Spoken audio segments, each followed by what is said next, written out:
Joining me now, Hein Goemans is a war historian at the University of Rochester in New York. Professor Goemans, a very warm welcome. You study war and how wars end. As Ukraine marks this grim anniversary of Russia's full-scale war, what were you most struck by? And did you imagine it could go on for as long as it has? There's several things that were quite striking, but let me begin that I already predicted in early March last year that this war would go on for a long time, years indeed. This is the first anniversary, but probably not the last anniversary of ongoing conflict in Ukraine. Based on your field of study, war termination, how wars end, how do you see this war evolving? And crucially, what will it take to bring this war to an end? Well, if you permit me, I'll take a step back to give a kind of an overview of how I think about these issues.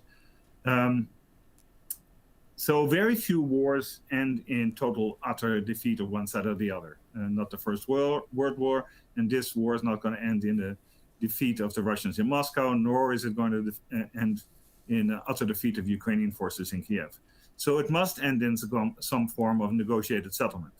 The question you got to ask yourself then is, what does war do that makes what was a disagreement turn into agreement? And the answer is very straightforward and simple. War provides information. You learn things on the battlefield that you cannot learn in any other way.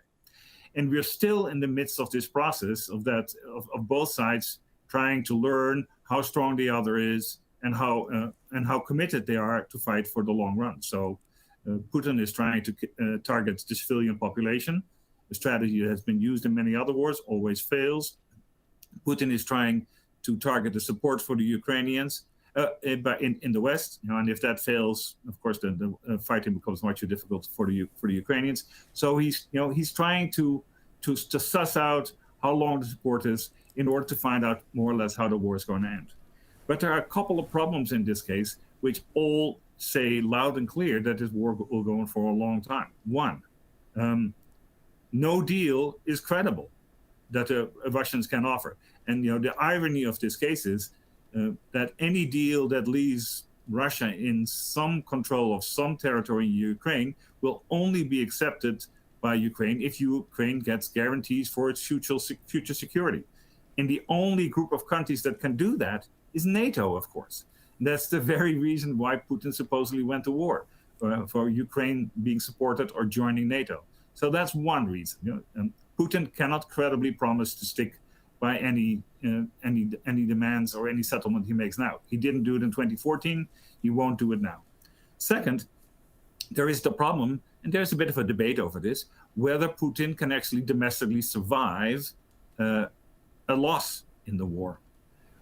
Because if he can't, then he can anticipate that if he loses, he will be punished for his poor performance. He will be jailed, exiled, or most likely fall from a window in the third story of some building in the Kremlin. He will get killed. I assume that is most likely.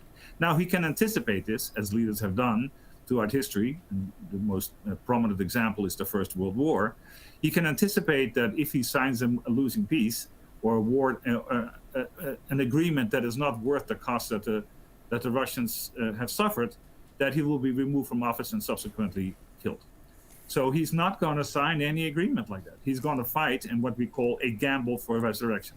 He has nothing to lose. He cannot die more than once.